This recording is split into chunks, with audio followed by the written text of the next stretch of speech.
morning.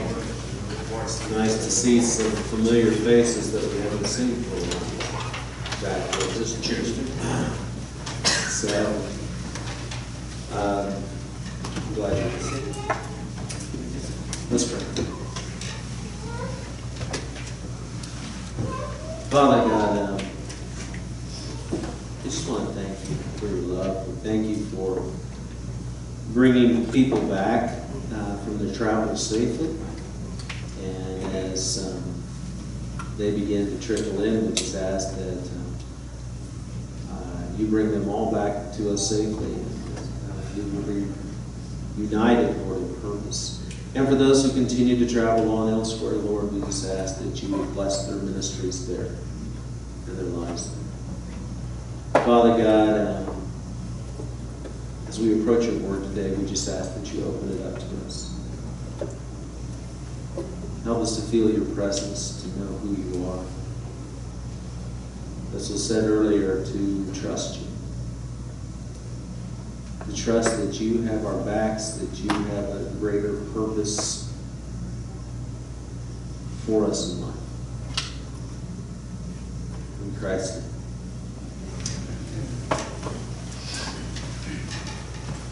You know, I haven't seen one inactive lately, but you've probably all seen pictures of them, maybe seen them in movies, maybe even seen them in real life, but seeing eye dogs. They're actually oftentimes called guide dogs or service dogs, but basically what they do is they help people who are visually impaired.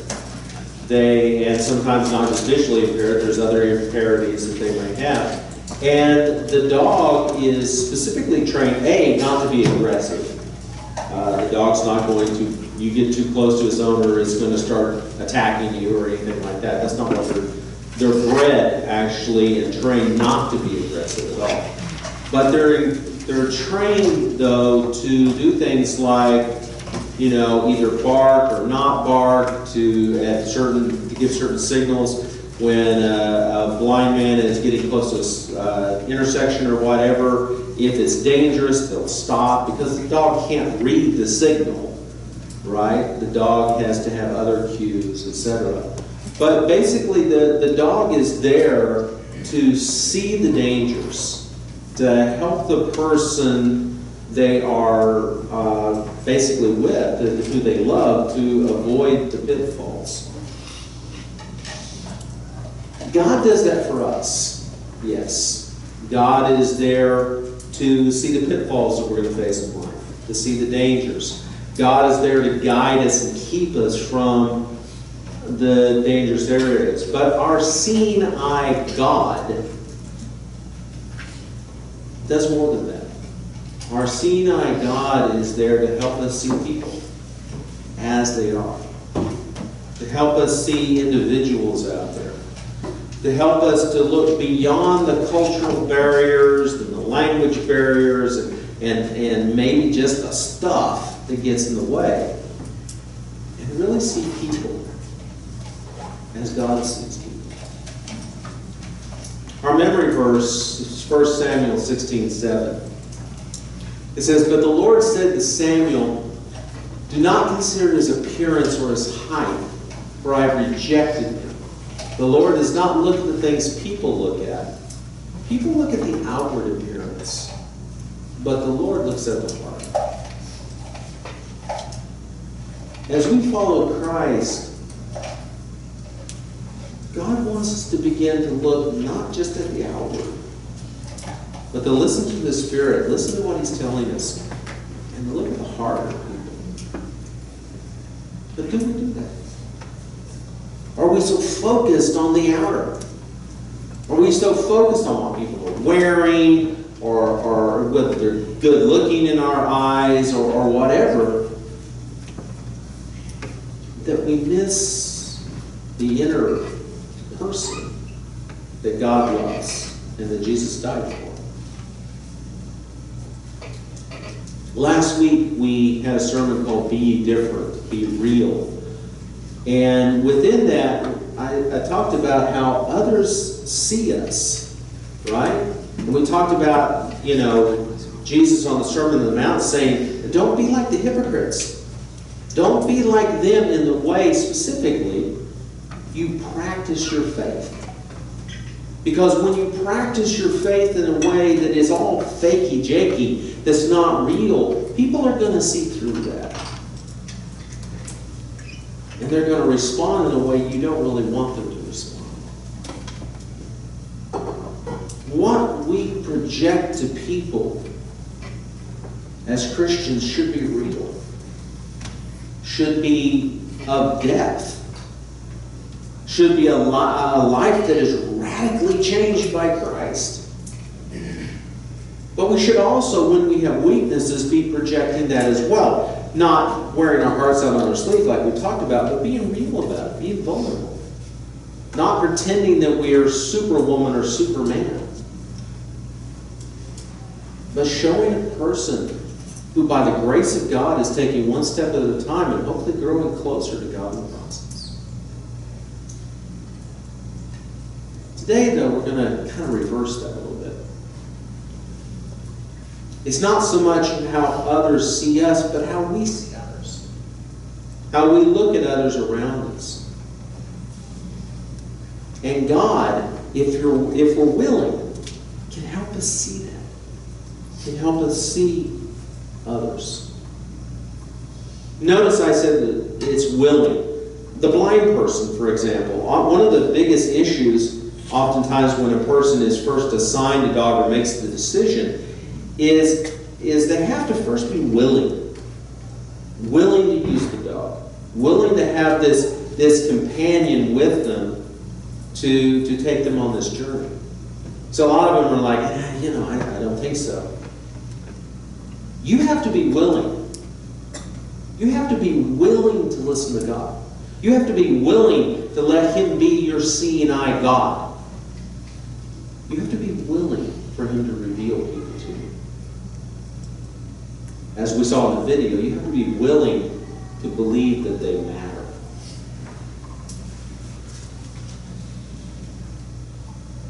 Why do we need help? Well, because quite frankly, we often see others with our preconceived notions. When we look at somebody, if they're different than us, or even if they're the same as us, we view them through a filter. And we see them in a certain way. I have this really nice sweatshirt. It's very comfy. It's a Green Bay Packers sweatshirt. And whenever I wear it during the winter time, invariably people talk to me. And they come up to me and say, "Oh, Packers fan, huh? Well, what do you think about how they're doing this year?" And I just kind of nod and, talk a little bit. "Oh, I don't know, man. They're just not doing that well." They go on and on. What I don't tell them is that one day I came to church, and it was during the weekday, and I was cold. And so I went down to the thrift store, and I found a sweatshirt, and just bought it because I thought it looked good on me. Packers are okay. But people look at me with that Packers sweatshirt, and they've got this idea. "Oh, big sports fan, huh?" Yeah. Not really. But they have a preconceived notion about my appearance. We also often see as the world sees, because of all the bombardment from the media and from the people around us and the social networks, etc. And oftentimes that's false. Oftentimes that's not the true picture, but we believe it because we hear it so much. It's constantly coming at us. But to follow our seeing eye God in seeing others requires several things of us. First of all, it requires a willingness to trust. A willingness to trust. One of the biggest obstacles the blind can face when adapting to using a guide dog is the lack of trust. Is this animal able to really protect me from the dangers out there? Will this animal be smart enough to keep me from getting run over? Will this animal be smart enough that if we're coming across something, you won't get distracted by a cat or something like that, and I'll end up getting hit in the head with something? You know, they have to learn to trust the animal, trust the training, trust whether or not this canine companion can actually keep them safe. In the same way, we need to learn to trust God, not only to help us in the difficulties and the dangers that we face in life, but here's the question. Do we trust Him in our relationships with others? Do we trust Him to help us with people? And I'm not just talking about family and our friends. What about the ones we encounter day by day? The ones we meet on the street? Do we trust Him to be able to help us in all situations with all people?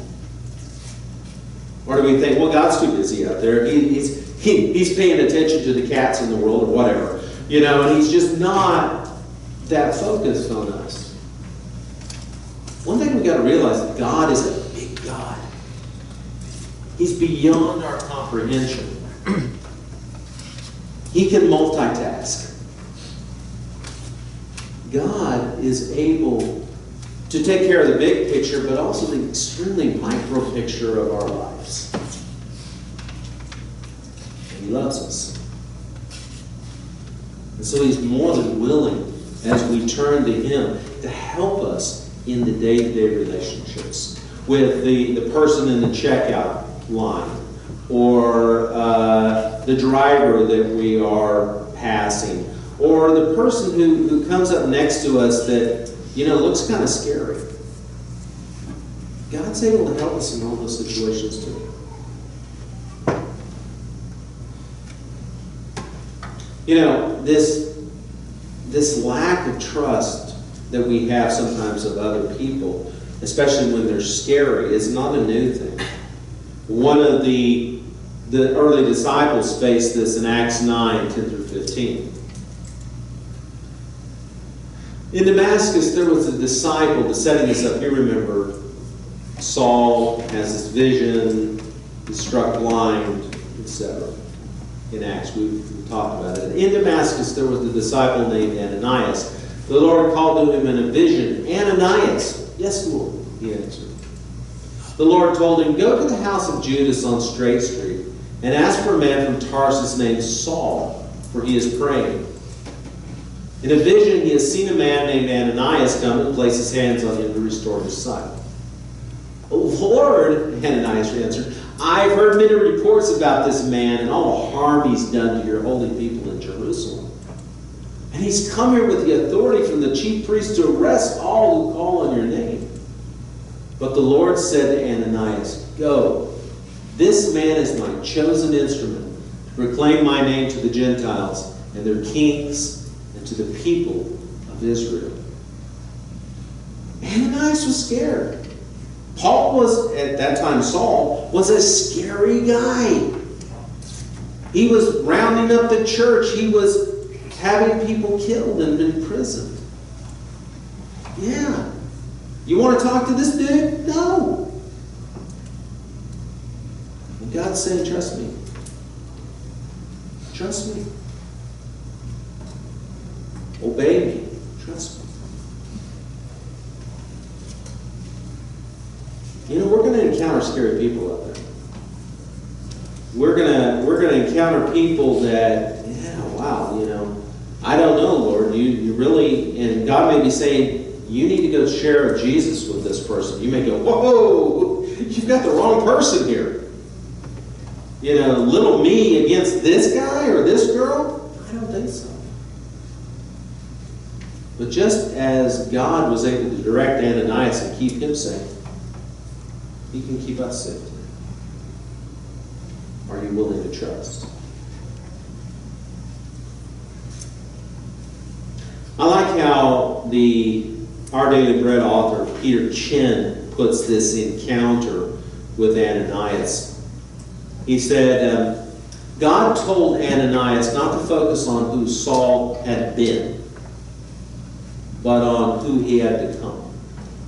An evangelist who would bring the good news to all the known world, including the Gentiles and the kings. Ananias saw Saul the Pharisee and persecutor, but God saw Paul the apostle and evangelist. You know, when we see people that we have preconceived notions about that seem scary, we're not necessarily seeing them through God's eyes. But if we ask, God will reveal. If we ask, God will show us. I firmly believe that. I'm not saying we're going to know all the deep, dark secrets of every person, don't get me wrong. But I believe that if God is telling you, I want you to speak with this person, God will make that connection. God will allow you to be able to touch that person where he is or she is. We can't see the future as God does. We don't know what that person will become. Just as the blind man can't see what's up ahead. So we must trust the one who can see. But this also requires something else. A willingness to listen. A willingness to listen. You know, we talked about how the service dogs, the guide dogs, sometimes they will bark and sometimes they will not. It depends on the training. Okay? But whether they're barking or they're just stopping beside the blind man and not allowing them to continue. The thing is that the blind person needs to be willing to listen to that. They need to be willing to hear what the dog is saying. One of the oddest stories about service animals in the Bible, actually, is found in Numbers 22, 21 through 32. Balaam got up in the morning, saddled his donkey, and went with the Moabite officials. But God was very angry when he went, and the angel of the Lord stood in the road to oppose him. Balaam was riding on his donkey, and his 2 servants were with him. When the donkey saw the angel of the Lord standing in the road with a drawn sword in his hand, it turned off the road into a field. Balaam beat it to get it back on the road. Then the angel of the Lord stood in the narrow path through the vineyards with walls on both sides. When the donkey saw the angel of the Lord, it pressed close to the wall, crushing Balaam's foot against it. So he beat the donkey again. Then the angel of the Lord moved on ahead and stood in a narrow place where there was no room to turn, either to the right or to the left. When the donkey saw the angel of the Lord, it laid down under Balaam, and he was angry and beat it with his staff. Then the Lord opened the donkey's mouth, and it said to Balaam, "What have I done to you to make you beat me these 3 times?" Balaam answered the donkey, "You've made a fool of me. If only I had a sword in my hand, I would kill you right now." The donkey said to Balaam, "Am I not your own donkey, which you've always ridden to this day? Have I been in the habit of doing this to you?" "No," he said.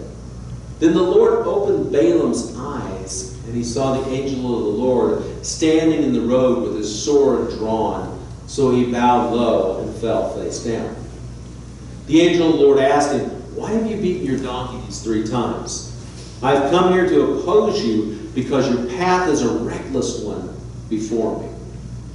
Now, this story, some of you may have heard it, some of you may have never heard this because it's kind of, in the Old Testament a little bit obscure.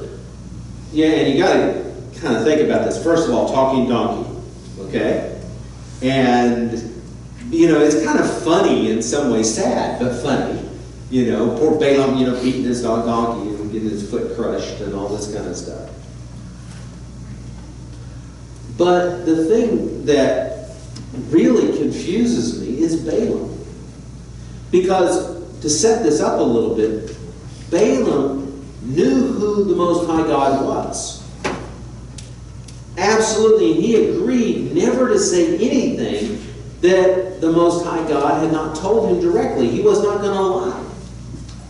And yet, even though he had this connection, even though he understood who God was, Balaam still allowed his own dislike of the Israelites, his own view of them, and his desire for money, etc., to end up helping the Moabites figure out a way to deceive the Israelites and cause them to sin.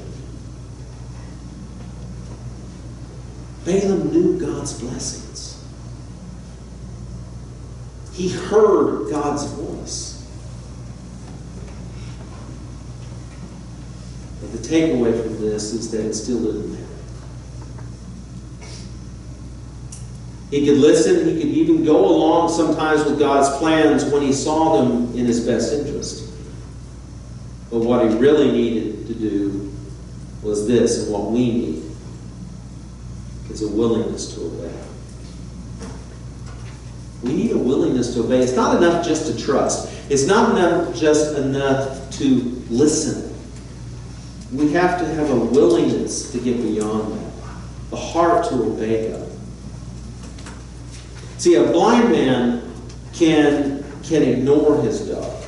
Let's say that the dog is stopped at the intersection and the blind man decides, oh, the dog stopped. Well, I hear him. I hear what he's saying, but I'm not going to listen to him. I'm not going to obey him. And jump out because he doesn't hear any cars. And then he gets run over by a bicycle. The dog sees the danger. The dog stops. The guy needs to trust him, listen to him, and obey what is being said. I think one of the most impressive displays of a person obeying God without question like this is in Acts 10, 1 through 8. At Caesarea, there was a man named Cornelius, a centurion in what was known as the Italian regiment. He and all his family were devout and God-fearing. He gave generously to those in need and prayed to God regularly. One day at about 3 in the afternoon, he had a vision. He distinctly saw an angel of God who came to him and said, Cornelius. Cornelius stared at him in fear. What is it, Lord? He asked. The angel answered, your prayers and gifts to the poor have come up as a memorial offering before God. Now send men to Joppa to bring back a man named Simon, who is called Peter. He is staying with Simon the tanner, whose house is by the sea. When the angel who spoke to him had gone, Cornelius called 2 of his servants and a devout soldier who was one of his attendants. He told them everything that had happened and sent them to Joppa.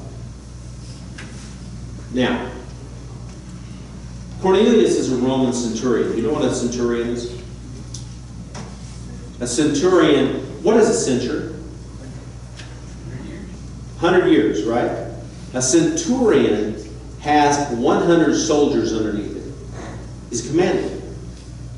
He obviously, to get to that point, knows how to obey. And obey immediately without question. Okay? Perhaps this is why he knew to obey so readily. But obeying meant doing something else for Cornelius. He had to do something totally culturally inappropriate. Jews did not associate with Gentiles. Even though the Romans had occupied this area, the Jews did not visit Roman households. They didn't really talk with each other unless it was absolutely, business like get out of my way or something like that.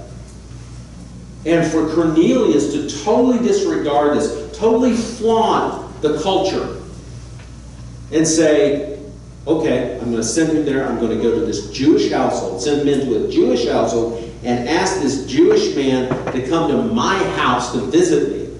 That's like unheard of. Okay? And yet, he does it. He obeys. Now here's the point for us. If God calls you to go against your culture, will you?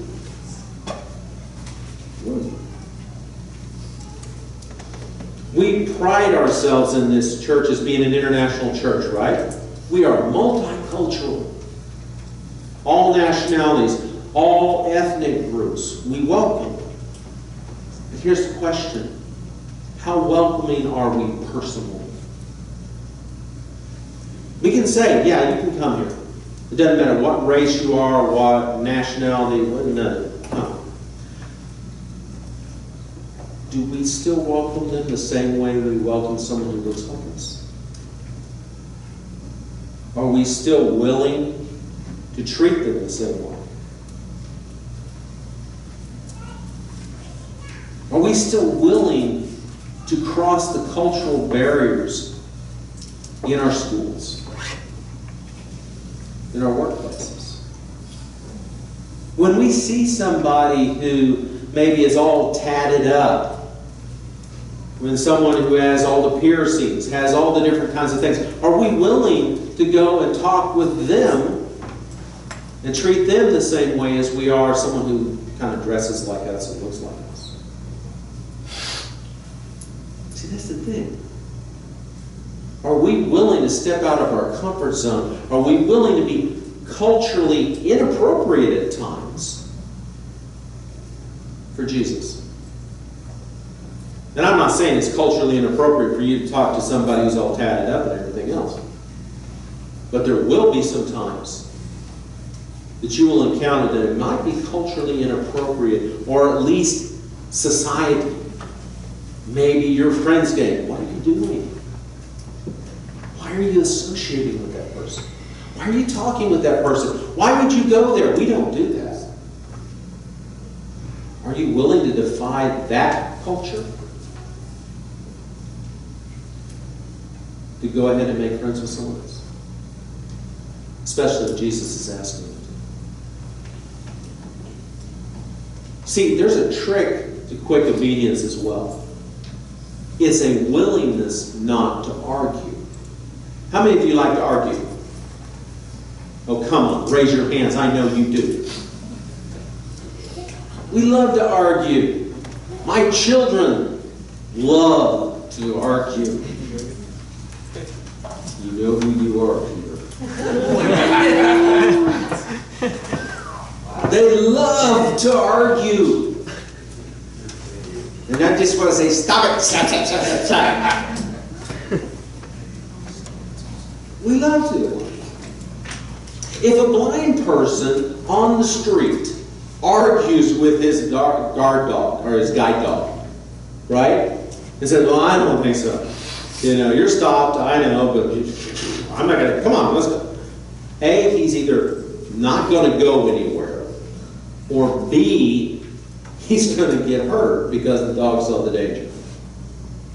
You know? When we argue with God, it does the same thing. We either don't advance spiritually, sometimes we even go backwards, or we get into danger. What we need to do is listen. First of all, trust, listen, obey, and not argue about it. Just follow where he's leading. You gotta love Peter in the Bible, right? This guy was, not this Peter, you need to love him too. You gotta love the biblical Peter, okay? Because quite frankly, he loved to argue, just like we do. He was pig-headed, just like we are. And he had a problem with arguing with God. Look at Acts 10, 9 through 16. About noon the following day, as they were on their journey and approaching the city, this is the people coming to find Peter. Peter went up on the roof to pray. He became hungry and wanted something to eat. And while the meal was being prepared, he fell into a trance. He saw heaven open and something like a large sheet being let down to earth by its four corners. It contained all kinds of four-footed animals as well as reptiles and birds. Then a voice told him, "Get up, Peter, kill and eat." "Surely not, Lord," Peter replied. "I've never eaten anything impure or unclean." The voice spoke to him a second time, "Do not call anything impure that God has made clean." This happened 3 times, and immediately the sheep was taken back to heaven. Now, I don't know about you, but it happened 3 times. Peter still argues 3 times. God tells him, no, don't call anything that I've called don't call anything impure and unclean that I've sanctified. And Peter argues with him 3 times. I mean, come on. You say, well, Peter, that was just him. Did we do it? Do we argue with God? God may be directing us to do something. God may be directing us to go talk with somebody, and we rationalize our way out of it. We say, no, God, you're wrong. God, you're wrong. It just sounds stupid saying it. You're wrong, God. This person, if I go to talk with them, they're going to reject me. This person's going to laugh in my face. This person's going to hate me. This person might beat me up. This person might blah. And we come up with all these things, and God is saying, trust me and go. And we don't. Ever happened to you? Ever happened where God may be telling you to do something? Go talk with somebody? And you chicken out. You start to argue with God.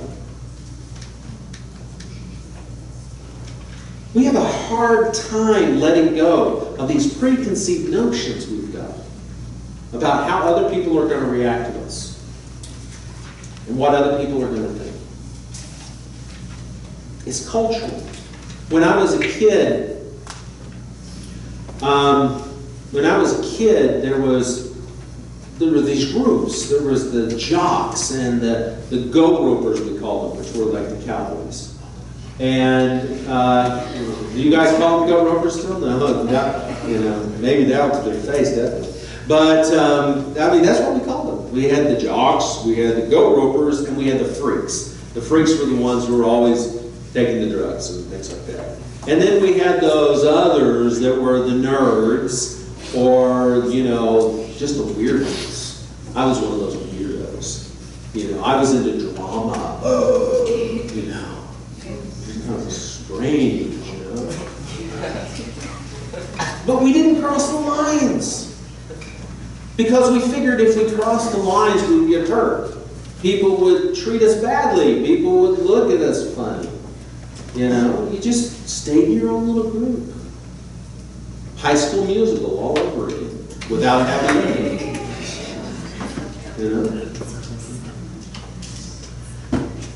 The thing is that we bring to the table in our relationships personal baggage. There used to be a term, we don't hear it so much anymore, there used to be a term about Americans who would travel overseas called the ugly American. Now you might say, of course, that Americans are ugly people. Well, not necessarily. But what it meant, not necessarily physically, but just the way they acted.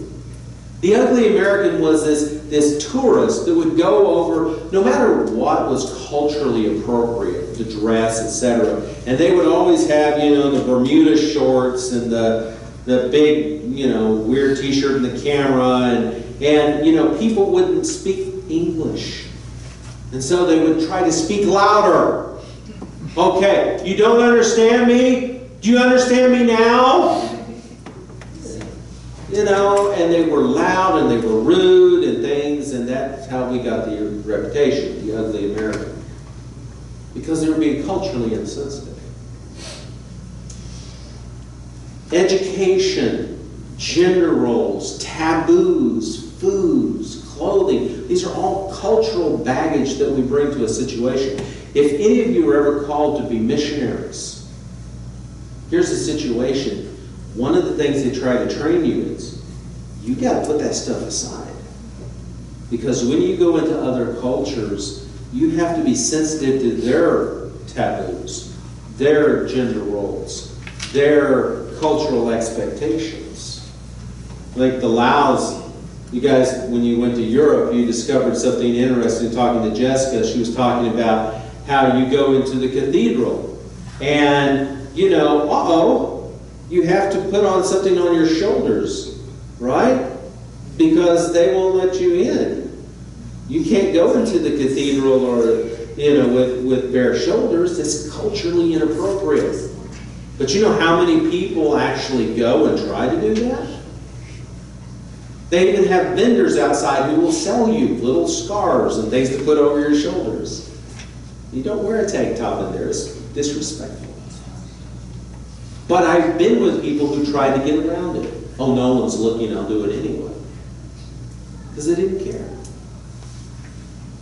It was considered, they were looking at their culture as being more important than the other culture and saying, you know what, they don't matter. People matter. Even if they don't act like you, they don't talk like you, they don't look like you, they still matter. Because they matter to Christ.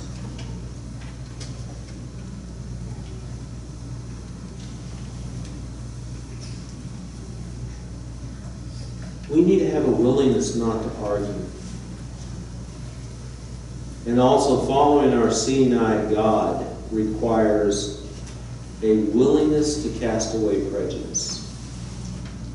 A willingness to cast away prejudice. Prejudice, by definition, does not mean racism. Prejudice means prejudging. Going into a situation where you are prejudging the reaction or how this person is, etc., based on whatever.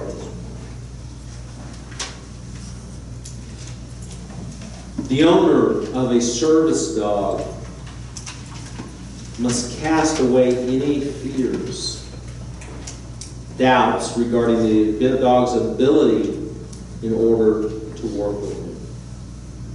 In the same way, we need to be able to cast away our fears when God tells us to go someplace, and we need to follow Him, putting away our prejudice so that we can reach others for Christ. Christ modeled the lack of prejudice. If you look at Christ's ministry, who did He talk to? Just Jewish men like him? No. He talked to women. Oh, yeah. Back then, Jewish men really, other than their wives or something, they didn't really talk with women. And you see Jesus talking with women, not only talking, but being warm with them, being respectful. You see Jesus talking to rich people. You see Jesus talking to tax collectors and poor people and the despised. You see Jesus talking to foreigners. You see Jesus reaching out and loving the world. Why can't we? Because that's what we're called to. Why do we put up the barriers? Why do we put up our prejudices?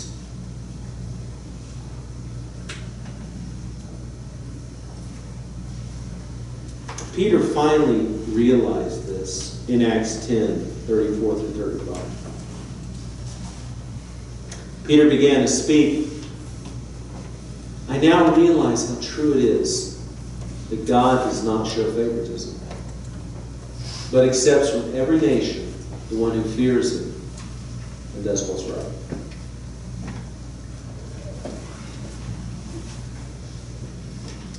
Peter got it finally. That it wasn't about being a Jewish man. It wasn't about being a Jew. That God loved the world. He gave His only Son, right? That God loved the world. Not just the Jews. Not just the Romans. Not just all of us.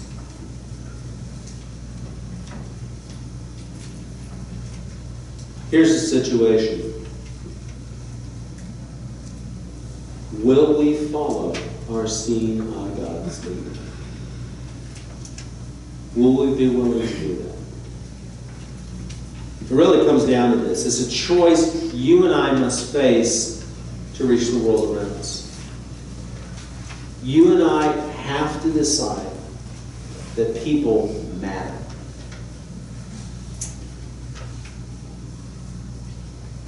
You think, well, I know people matter. Let me ask you this.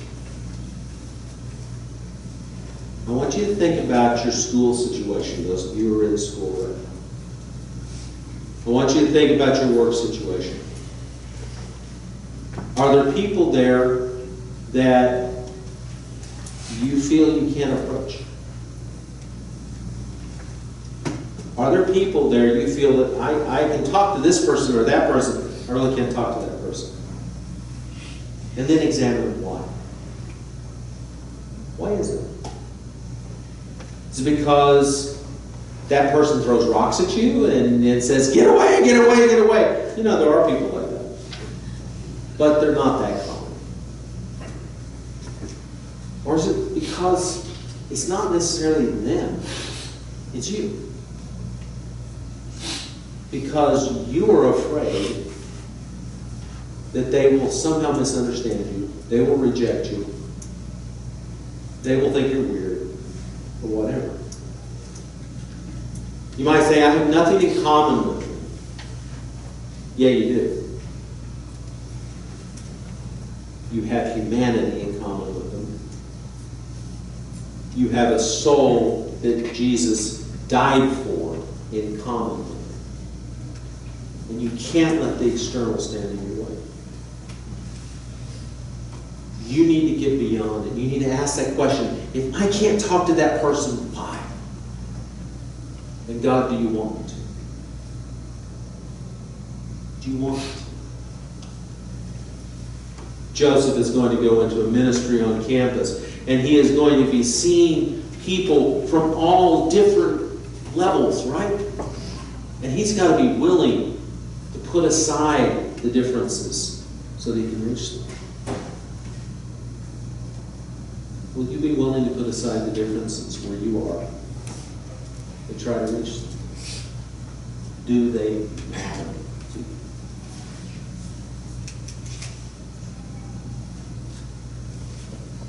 See, we live in one gigantic community. And as we're coming to a time of communion right now, we need to keep that in mind. We're coming to a time of communion when we, as believers, are coming together and celebrating who Christ is and what He's done for us. But I want you, as you're reflecting on that and as you're preparing your hearts for this event, to realize that there's a much bigger community out there. A community that you need to be willing to